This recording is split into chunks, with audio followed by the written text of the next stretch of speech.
บ่ซะหน่อยไอเขาถามอีกอย่างหนึงว่าน้องโสดแท้หรือบ่โสดแท้จักเปอร์เซ็นต์เท่าน่ะ100%100%เลยโดยคันถ้ามีคนอยากคุยก็คุยได้ได้โอ้บ่ว่าจะเป็นหนุ่มลาวหนุ่มไทยก็สามารถคุยได้ได้เลยคุยได้เนาะนี่ครับน้อยๆเด้อพี่น้องที่เอาเมียทางหมู่บ้านเฮานี่ต้องมีสร้อยคำบ่หรือว่าบ่มี บ่มีก็ได้บ่มีก็ได้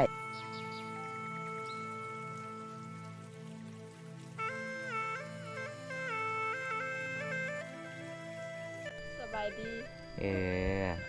เป็นจังไดเศร้าเลยบ่เป็นไข้ยัง ยังบ่เศร้าโดยโอ้น้องอยู่กับผู้ใดอยู่ในเฮือนอยู่กับอายะอายะอายะพี่น้องเอ้ยอีพ่อไอ้แม่ไปไสมื้อนี้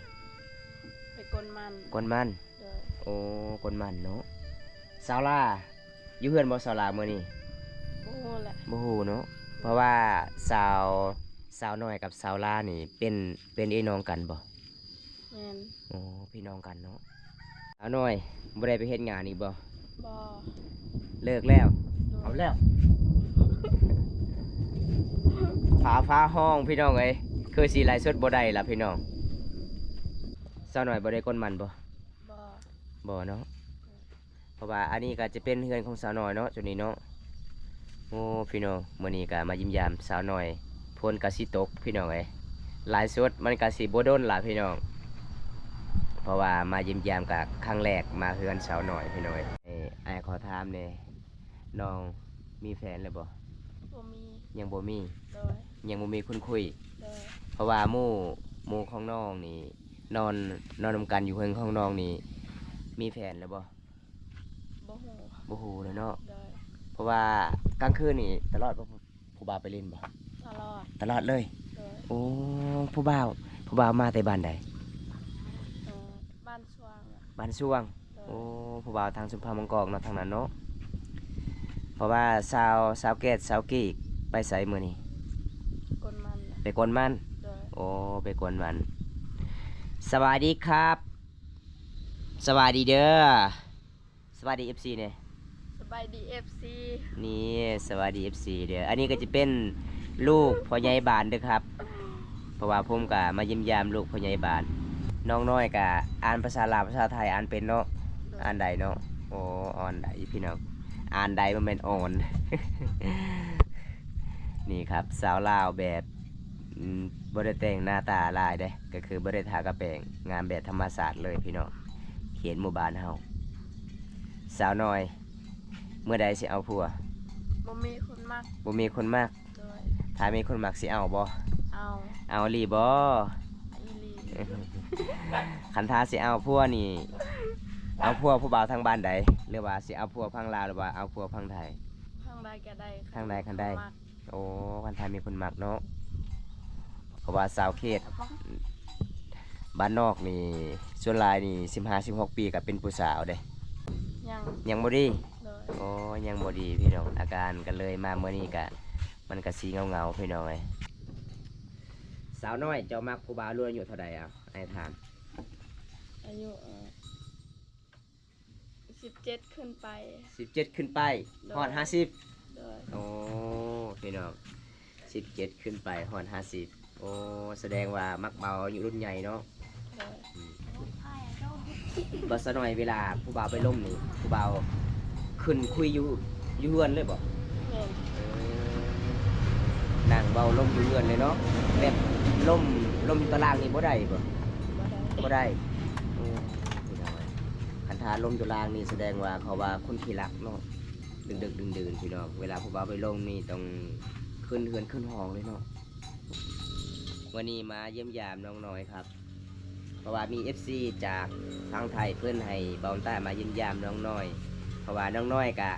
ครั้งแรกที่เขากองมันก็สิขึ้นเคินแหละครับ ปกติน้องน้อยนี่เว้าลาวได้เด้เว้าลาวได้เพราะว่าน้องน้อยเคยไปเฮ็ดเวียกอยู่ลาวเนาะเคยไปหาจากพี่น้องเลยงานขายเครื่องบ่โดยงานขายเครื่องในได้ซื้อเพจของน้องเบาบุญตาค้นหาบ่ได้เลยซื้อเพจของเจ้าฮะภาษาอังกฤษน้อยบ่โดยน้อยภาษาลาวก็มีบ่สาราบ่ได้ลินเลยน้องลินเพจภาษาอังกฤษโอ้ เพราะว่าบอมตาคนหาเมื่อคืนนี่บ่ได้เห็นเลยมี FC ขอเพจเจ้าเพราะว่าค่อยค้นหาบ่เห็นน้องเอาลงมาบ่โทรศัพท์บ่ เดี๋ยวขึ้นไปเอาให้ โอเคไปเอาเลยนี่ครับ สาวมังกรก็คือนุงซินมังกรเลยอันนี้จะเป็นเหือนของสาวหน่อยเห็นบ่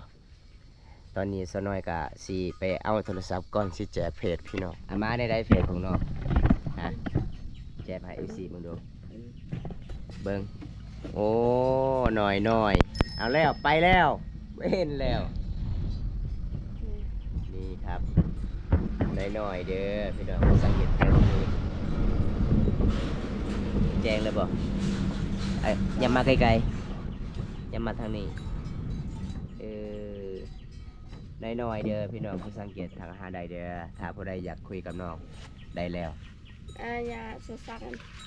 เด็กเบิดเลยบ่ โดย เด็กเบิดแล้วพี่น้องป้าข่าวใส่เลยน้องบ่ได้ทากระแปรงบ่ ทา ทา โดย ทากระแปรงอีหยัง กันแดด กันแดด โดย สมพอเนาะขาวสวยมากเลย งามแบบธรรมศาสตร์เลยเด้สาวลาวบ้านเฮาพี่น้องใส่คนที่อาบน้ำบ่ครับ แมนครับ คนนี้แหละครับ คนนี้แหละครับ อาบน้ำวันนี้ครับ สาวน้อยครับ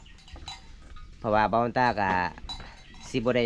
ขึ้นถ่ายอยู่เรื่องของน้องครับ เพราะว่านั่งเล่นกับน้องๆอยู่ตารางก่อนครับ เพราะว่าน้องกับบอกคุยๆเลยมาครั้งแรกมาเยิ้มยามเพิ่นกะมานั่งเล่นพี่น้อง สวัสดีเด้อพี่น้องเพราะว่าจังน้อยนี่บอมตากะสิมาเยิ้มยามสาวล่าพี่น้องเอ้ยเพราะว่า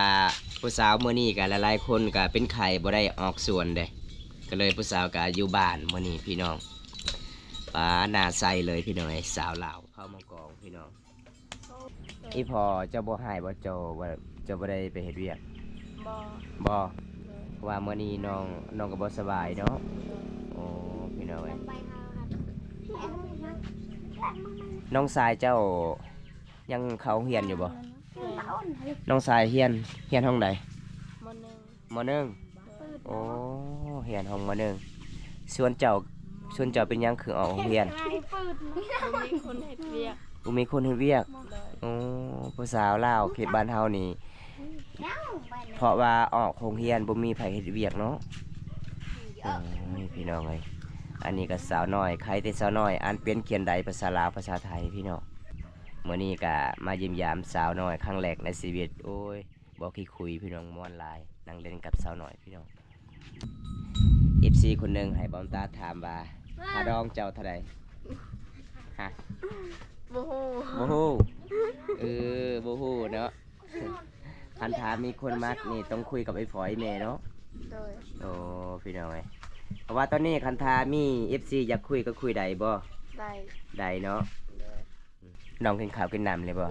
กินแล้ว กินแล้ว โดย กินอาหารหยังมื้อนี้ หอย กินห้อย โดย โอ้ได้หอยมาที่ไส แม่ได้ แม่ได้บ่ โดย โอ้พี่น้องเอ้ยสมพ่อน้องงามเนาะกินหอยเนาะ บ่ซะหน่อยคันทามี FC พังไทยอยากคุยกับน้องก็เว้าได้บ่ภาษาไทย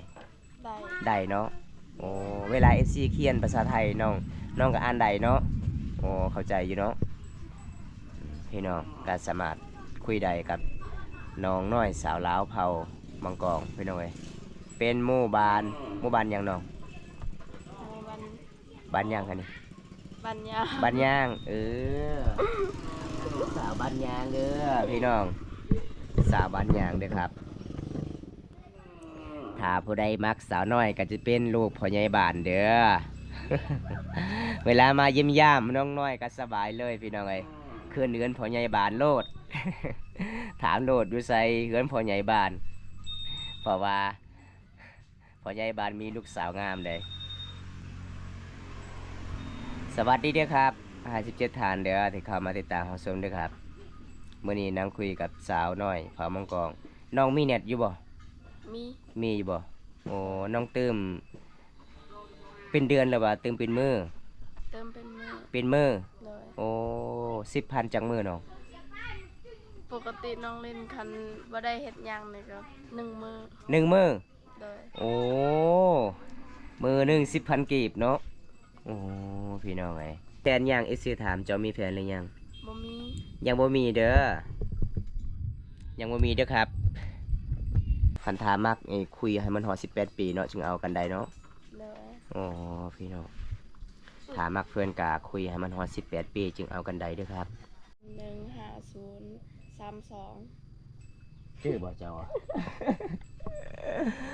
อันไม่ในใดฮะ 02097315032 ถ้าบ่ได้อยากคุยกับน้องกะสามารถคุยหาได้บ่น้อง ได้ คุยได้พี่น้องเอ้ยหาผู้สาวให้แน่บ่าวโอ้ยอันนี้ผู้สาวเลยเด้ออายเด้อผู้สาวแจกเฟซเลยเด้อกะทักมาโลดถ้าผู้สาวมักกะมาหาโลดอายเอ้ยสบายดีเด้ออายโดยสบายดีเด้อบ่าวใสสบายดีบ่าวใสเนี่ย สบายดีเบาไซ บ่าวใสสาวน้อยเบาว่ามามื้อหน้าอย่าลืมซื้อสิ้นมาฝากเพิ่นนี่เด้อเพิ่นอยากได้สิ้นสิอาบน้ำแม่นบ่น้อย โดย อันนี้สาวน้อยเด้อบ่าวใสก็คือพี่น้องกับน้องล่าล่ะเพราะว่าน้องล่าก็